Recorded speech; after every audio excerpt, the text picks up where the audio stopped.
मित्रों नमस्कार।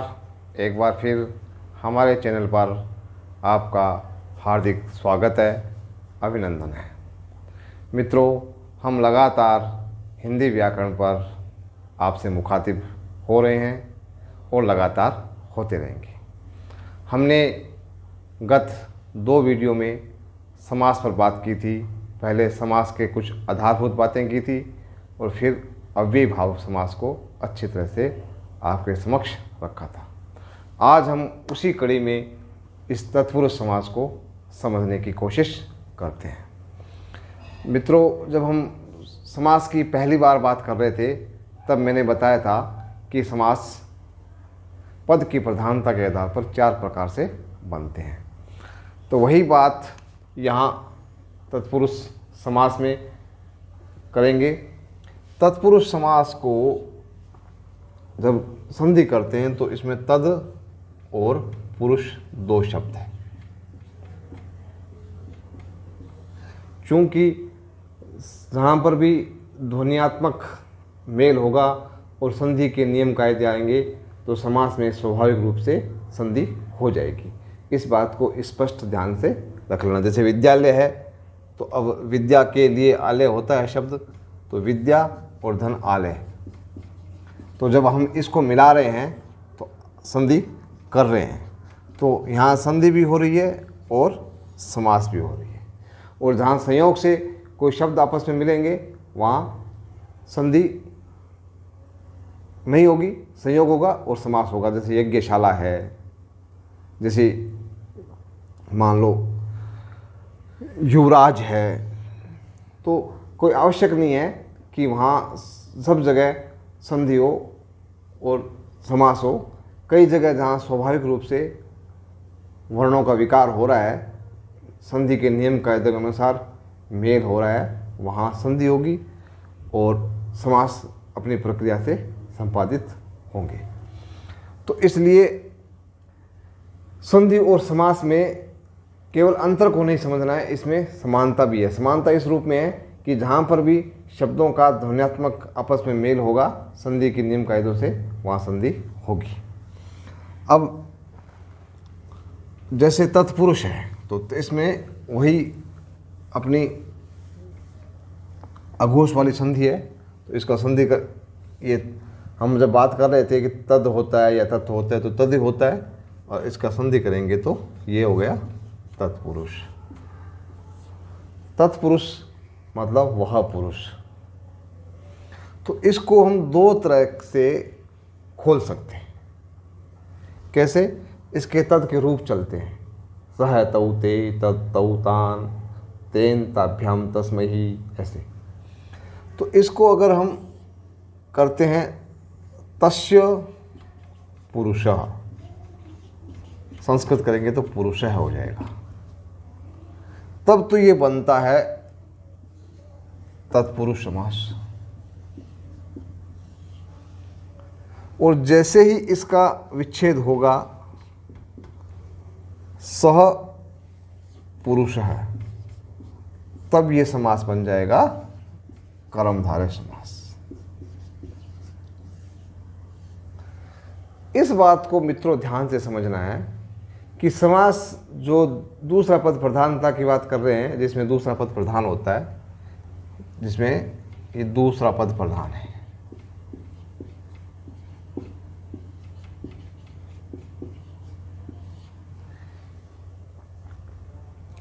तो अब दूसरा पद जो प्रधान का मतलब यही होता है कि इसमें जो लिंग वचन कारक के अनुसार जो परिवर्तन होता है, जो क्रियाएं चलती है या जो चलता है, वो दूसरे पद के अनुसार चलते हैं। और दूसरी बात क्या है कि इसमें प्रधानता, जैसे मान लो कर्मधारय समास है, तत्पुरुष की बाद में बात कर लूँगा, पहले कर्मधारय की बात करते हैं, क्योंकि इसमें दोनों जो तत्पुरुष, द्विगु और कर्मधारय, ये तीनों में ही कौन सा पद प्रधान होता है? उत्तर पद प्रधान होता है। तो अब जैसे आपसे मंगवाया जाए कि पान लेके आना, तो बीकानेर शहर में बनारस की तरह पान खाने का प्रचलन है। तो आपसे पूछेंगे पान कौन सा लाना, तो आप कोई कहेगा सादा पान, कोई कहेगा जर्दा पान, फिर कोई कहेगा मसाला पान, कोई कहेगा मीठा पान, कोई कहेगा 3 पत्ती, कोई 4 पत्ती, कोई 120 कुछ। तो इस प्रकार शब्द तो क्या है, पान। मुख्य क्या है, सबको खाना पान ही है। अब किसी को जर्दा खाना है, किसी को सादा खाना है, किसी को मीठा खाना है, किसी को मसाला खाना है। तो मुख्य शब्द क्या आएगा, क्या, पान। पान मुख्य है। तो इसलिए इसमें जो पद प्रधान होता है वह दूसरा पद प्रधान होता है। जर्दा पान, मीठा पान, ये पान मुख्य होता है। अभी जैसे मान लो तत्पुरुष समास का उदाहरण देख लेते हैं। जैसे उदाहरण देख लिया कि राजपुत्र मतलब राजा का पुत्र, तो हम कहेंगे, राजा मान लो आज्ञा देगा कि राजपुत्र को दरबार में उपस्थित किया जाए। तो अब कौन आएगा वहाँ उपस्थित, राजा होगा कि राजा का पुत्र होगा, राजा का पुत्र होगा। वो दूसरा उदाहरण देख लीजिए, जैसे हम कहते हैं कि राजकर्मियों को वहाँ पदस्थापित कर दो। अब राजकर्मियों का मतलब सरकार को स्थापित नहीं करना है, केवल कर्मियों को स्थापित करना है। या फलां काम में एक राजकर्मी को प्रशासक लगा दो। अब राज का मतलब यहाँ प्रशासन को नहीं लगाना है, कर्मी को लगाना है, एक आदमी को लगाना है, एक जो नौकरशाह को लगाना है। तो जो मुख्य जो इसमें जो प्रधान पद होता है वह उत्तर पद प्रधान इस रूप में होता है। संस्कृत में तो क्या होता है कि उसकी जो आगे रूप विधान है वो उसी के अनुसार चलते हैं, इसलिए उसको प्रधान बताया जाता है। हमारे हिंदी में वैसे उसकी रूप विधान की व्यवस्था नहीं है। हम इसको यूँ समझ सकते हैं, जैसे ये पान का उदाहरण ले सकते हैं। दूसरा जैसे जन्मांध, अब जन्म से अंधा। अब यहाँ अंधा मुख्य है, जन्म से मुख्य या जन्म के बाद का बात महत्वपूर्ण नहीं है। हम कहेंगे ये अंधा है, कैसे अंधा हुआ, ये जन्मांध है। तो ये जैसे तत्पुरुष में विशेषण विशेष्य नहीं होते हैं, फिर भी वो एक जो पहला पद है वो एक तरह से विशेषण के तरह ही प्रयुक्त होता है। और मुख्य क्या होता है, विशेष्य होता है। अब केवल तत्पुरुष समास में विशेष्य विशेषण संबंध नहीं होता, बाकी द्विगु में होगा, कर्मधारय के बाकी दूसरे जो भेद है उन सब में होगा। उप तत्पुरुष हो जाए चाहे नयन तत्पुरुष हो जाए, सब में ये भेद आएगा। तो अब ये जो विशेषण और विशेष्य है, जैसे हमने लिखा काला कौवा, ये काला कौवा। अब ये देखो यहाँ मुख्य कौन है, काला। अब जैसे ही कौवे करेंगे तो ये काले कौवे हो जाएगा। तो जैसे जैसे ये बदलाव हो रहा है वहाँ वैसे वैसे यहाँ भी बदलाव हो जाएगा। तो मुख्य क्या है, कौवा या कौवे। तो इसमें जो दो प्रकार बनते हैं वो ऐसे कि तस्य पुरुष है तत्पुरुष और सह पुरुष है कर्मधारय।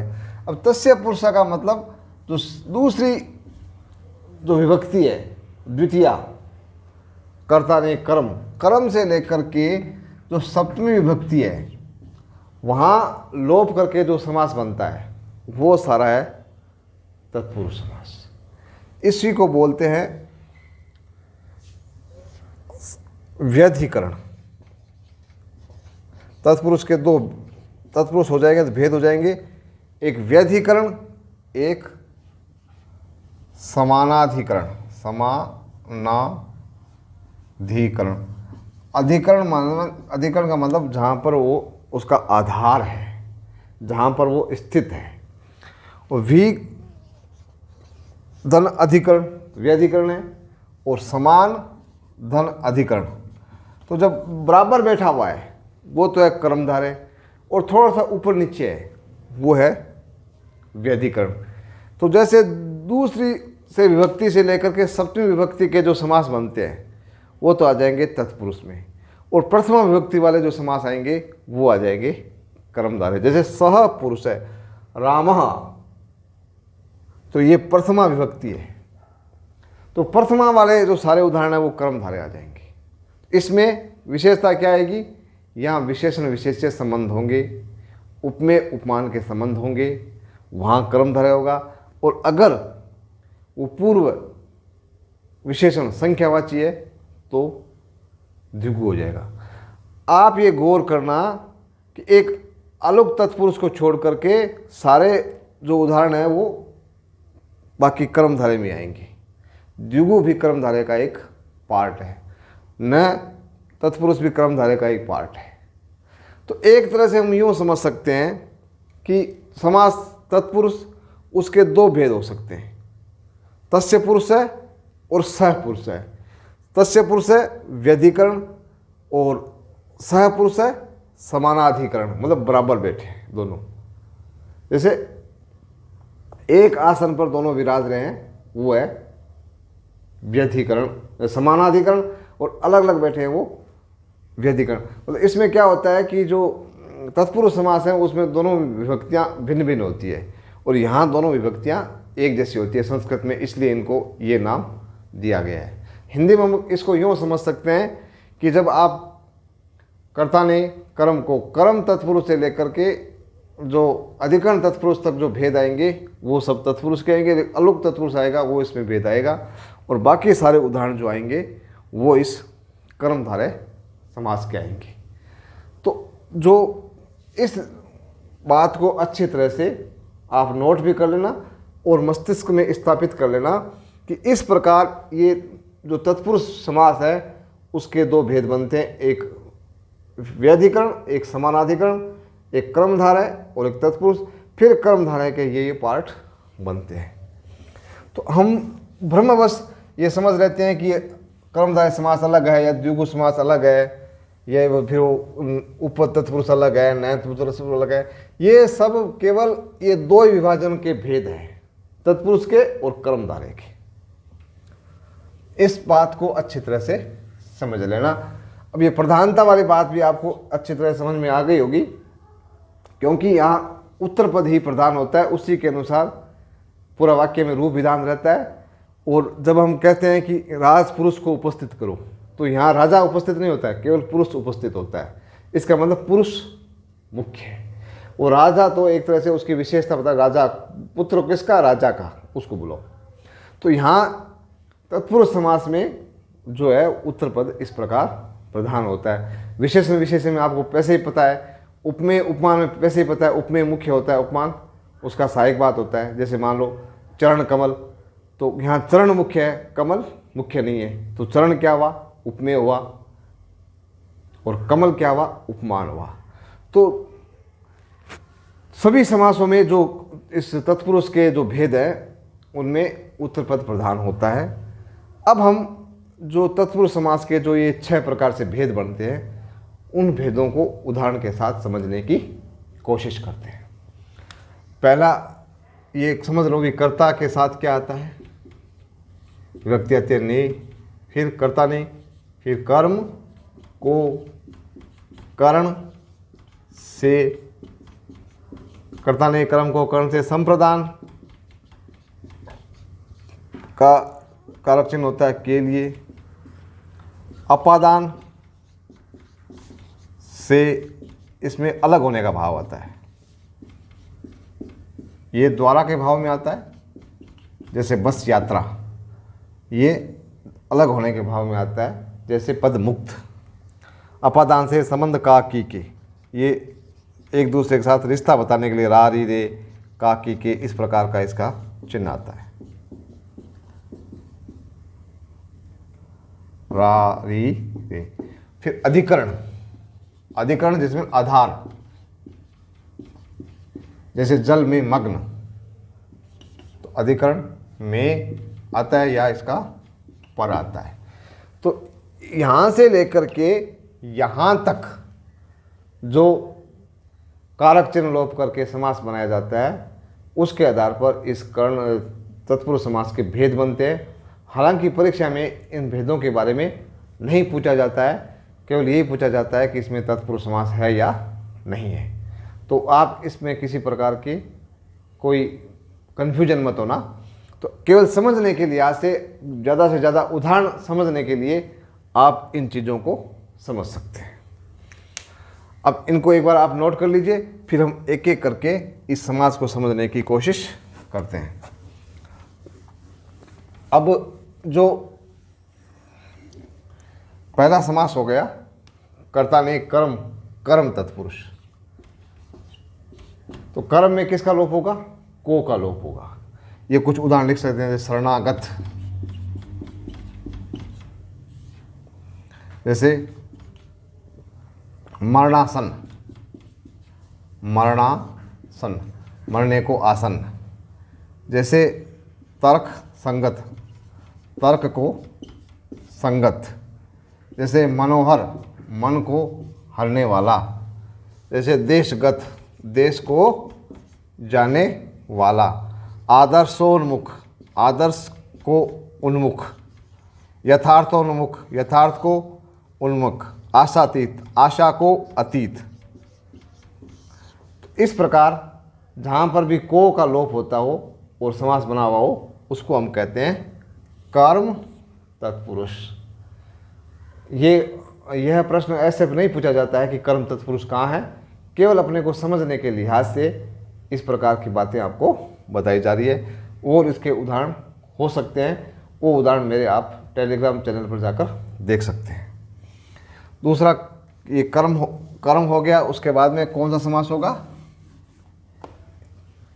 दूसरे व्यक्ति कौन से थे? कर्ता ने कर्म को कर्ण से। कर्ण का मतलब होता है माध्यम, वो किसके द्वारा काम हो रहा है। जैसे यात्रा की, किससे की? रेल से की, रेल यात्रा। तो जहाँ पर भी द्वारा का भाव होता है वहाँ ये कर्ण तत्पुरुष समास होगा।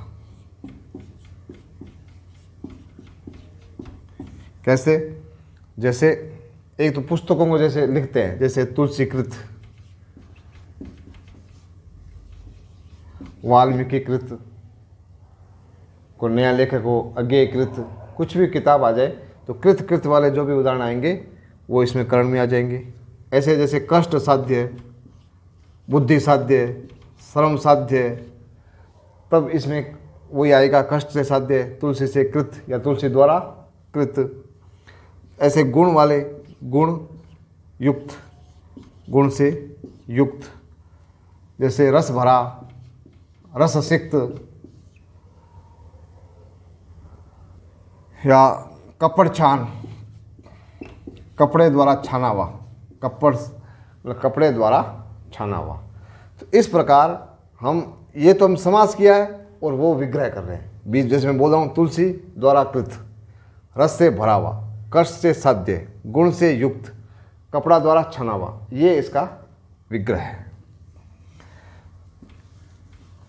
तो अब हम इस प्रकार के और उदाहरण देखने के लिए आप मेरे जो टेलीग्राम चैनल है उसको सब्सक्राइब कर लें और वहाँ जा कर के ये उदाहरण आप देख सकते हैं। कर्ता ने कर्म को कर्ण से संप्रदान के लिए, संप्रदान में प्रदान करने का भाव होता है, भली प्रकार से प्रदान करना। सम उपसर्ग है, प्रदान शब्द है। तो इसमें क्या आता है? ये के लिए का लोप होगा। जैसे शब्द है देशभक्ति, किसके लिए भक्ति की जा रही है? देश के लिए। जैसे राष्ट्रभक्ति, राष्ट्र के लिए भक्ति। गुरु भक्ति, गुरु के लिए भक्ति। ऐसे रसोई घर, ये घर वाले, आले वाले जितने भी उदाहरण हैं वो इसी में आए। चिड़ियाघर, रसोई घर, चिकित्सालय, विद्यालय, रुग्णालय, औषधालय, जितने भी ये इस प्रकार के शब्द आएंगे वो सब यही आएंगे। मेजपोश, मेज के लिए पोश। आवेदन पत्र, आवेदन के लिए पत्र। कारागार, कारा के लिए गार, आगार। कारागृह, कारा के लिए ग्रह। रोकड़ बही, रोकड़ का हिसाब रखने के लिए बही। विद्यालय, विद्या के लिए आलय। राह खर्च, राह के लिए खर्च। तो इस प्रकार के जो उदाहरण होंगे जहाँ पर के लिए होगा वो सारे संप्रदान तत्पुरुष में प्रयुक्त होंगे और यहाँ पर इसी प्रकार इसका विभाजन किया जाएगा। अब संप्रदान के बाद में कौन सा कारक आता है? कर्ता ने कर्म को कर्ण से संप्रदान के लिए अपादान से। अब ये से चिन्ह 2 बार आता है, पहले भी आया है कर्ण में भी और इसमें भी आया है। इसमें अंतर क्या है कि जहाँ अलग करने का भाव आएगा, जैसे पेड़ से पत्ता गिरा तो नीचे से गिरा तो वो अपादान है, और जैसे हाथ से खाना खाया तो ये हाथ माध्यम बना है तो वहाँ कर्ण है, तो से यहाँ अलग होने का भाव आएगा। जैसे पदच्युत, पद से हटना, पद मुक्त, पद से मुक्त, रोग मुक्त, भय भीत। तो इस प्रकार के जो भी उदाहरण आएंगे जहाँ पर अलग होने का भाव हो, जैसे जन्मांध, जन्म से अंधा, जैसे ऋण मुक्त, भय मुक्त, देश निकाला, देश से निकाला हुआ, शोभाहीन, श्रीहीन, धनहीन, जलहीन, बुद्धिहीन, ये भी जितने उदाहरण आएंगे, हीन वाले, मुक्त वाले, अंध वाले, वो सारे उदाहरण इसी में काम आएंगे। विमुख वाले, जैसे धर्म विमुख, राजनीति विमुख, किसी प्रकार का विमुख शब्द आए वो इसी का एग्जाम्पल होगा, किसका? अपादान का। तो आपको इतना ही ध्यान रखना है कि किसी कारक 2 से लेकर के 7वें कारक तक लोप करके हम जो समास बना रहे हैं वो समास हमारा तत्पुरुष समास होगा। कोई इसमें डरने की बात नहीं है, किसी प्रकार की भ्रांति से बिल्कुल मुक्त रहना है, आपको भी भ्रांति मुक्त रहना है। तो भ्रांति मुक्त समास कौन सा हुआ? यही अपादान तत्पुरुष हुआ। अब संबंध, संबंध का मतलब रिलेशन, जैसे राम का बेटा, मोहन की बेटी, उसकी पत्नी, ये जो संबंध है वो इसके लिए चिन्ह आते हैं काकी के या रारी रे, ऐसे मेरा, तो वहाँ संबंध कारक है, मेरी संबंध कारक है, उनका संबंध कारक का आ गया। तो अब ये जैसे ये राजपुत्र, राजा का पुत्र, वणिक पुत्र, कृष्ण पुत्र, कृषक पुत्र, राजमाता, ये तो बहुत सारे उदाहरण हैं इसमें अपने। नगर सेठ, रंग भेद, प्राणदान, नरबली,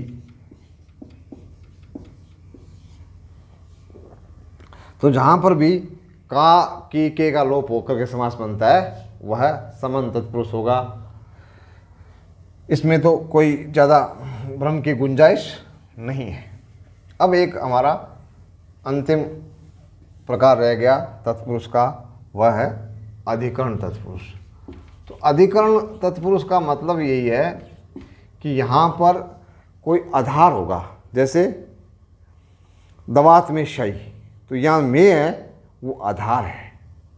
जैसे मेज पर कटोरी, तो मेज है वो उसका आधार है, जो पर लग रहा है वो इसलिए लग रहा है क्योंकि कटोरी मेज पर है। तो अधिकरण के लिए या तो में का लोप करके बनाते हैं या पर का लोप करके बनाते हैं। जैसे अब सिर दर्द, कई बार ये पूछ लेते हैं ये भी इसका सिर, जैसे कई उदाहरण दे देंगे और ये लिख देंगे भी समास विग्रह सही बताओ किसका है। तो जैसे सिर का दर्द है तो तत्पुरुष, कोई दिक्कत नहीं है, परंतु सिर का दर्द नहीं है, वहाँ सिर में दर्द है। अब बाहर से कोई दिखता ही नहीं है सिर में दर्द, उसका मतलब सिर के अंदर कुछ हलचल हो रही है, तो इसलिए यह हो जाएगा सिर में। आधार क्या है दर्द का? सिर में दर्द है, ऐसे इसका विग्रह होगा। ऐसे आप बीती, आप पर बीती, ऐसे। जैसे जलमग्न, जल में मग्न, धर्म प्रवृत्त, धर्म में प्रवृत्त, स्वर्गवास, वनवास, स्वर्ग में वास, वन में वास, आत्मनिष्ठ, आत्म में निष्ठ, स्वनिष्ठ, स्व में निष्ठ, आत्म केंद्रित, आत्म केंद्रित, स्व केंद्रित, स्व में केंद्रित। एक इसका उदाहरण ज़्यादा प्रसिद्ध है, कूप मंडूक बोलते हैं, जो मंडूक बोलते हैं उसको, मेंढक को, तो कूप में मंडूक, कुएं का मेंढक जिसको बोलते हैं, तो कुएं में मेंढक होता है उसको, जो बार बार कुएं को अधिकतर रहता है उसको लिए कूप में मंडूक बोलते हैं। हालांकि ये जो वैसे कूप मंडूक समास जो है वो बहुब्री हो गया है, परंतु ये जो शुरुआत में केवल इसको अधिकरण तत्पुरुष समझाने के लिए मैंने यहाँ लिख लिया। परीक्षा में जो आएंगे तो इसको आपको बहुब्रीहि में ही करना है, क्योंकि अब जो कूप मंडूक है उसका अर्थ कुएं का मेंढक नहीं रह गया केवल।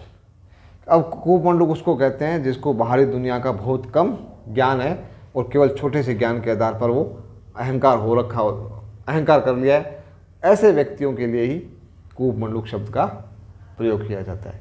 तो इस प्रकार हमारा जो हिंदी में या संस्कृत में जो भी है समास की जो प्रक्रिया है वो अपना समास का रूप भी बदलता रहता है। जैसे कूप मंडूक यहाँ अधिकरण तत्पुरुष से हट करके बहुब्रीहि में आ गया।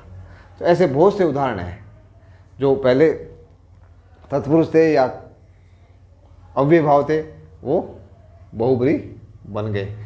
तो आप इसलिए जो कुंजी वाक्य है सब समासों का उनको आपको पकड़ के रखना है। उनको पकड़ के रखोगे तो किसी प्रकार की कोई भ्रांति होने की गुंजाइश नहीं रहेगी। जैसे इसका कुंजी वाक्य यही है कि इसमें दोनों पदों का अर्थ रहता है और दूसरा पद प्रधान होता है। ये सब में देख लो, ये दर्द है, बीती है, ये जो निष्ठ है, वास है, स्वर्गवास, वनवास, जलवास, सब में वो जो दूसरा पद प्रधान होगा और सब में कोई न कोई कारक का लोप होगा। तो इस प्रकार जो तत्पुरुष है उसके जो व्यधिकरण रूप है, अभी हमने उसके 6 प्रकारों पर बात की है, द्वितीया से लेकर के सप्तमी तक।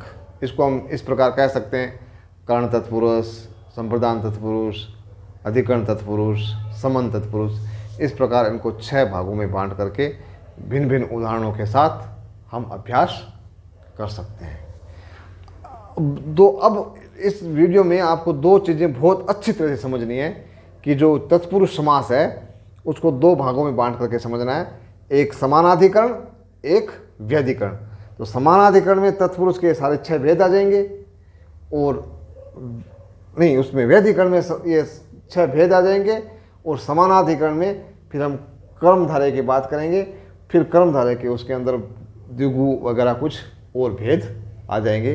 तो इस प्रकार जब हम समास की बात करते हैं तो ये 4 प्रकार के समास बन जाते हैं: अव्ययभाव समास, तत्पुरुष समास और द्वंद्व समास और बहुब्रीहि समास। और तत्पुरुष समास को इस तरह अच्छी तरह से समझना है ताकि किसी प्रकार का कोई भी उदाहरण आए तो आप फटाक से जवाब दे सकते हैं। मित्रों, मेरे साथ जुड़े रहिए और नई नई बातों से आप अवगत होते रहेंगे, ऐसा मेरा विश्वास है। और वीडियो को अधिक से अधिक लाइक करें, सब्सक्राइब ज़रूर करें ताकि आपके पास जल्दी से जल्दी नए से नए वीडियो मिलता रहे। इसी कामना के साथ जय हिंद, जय भारत, धन्यवाद।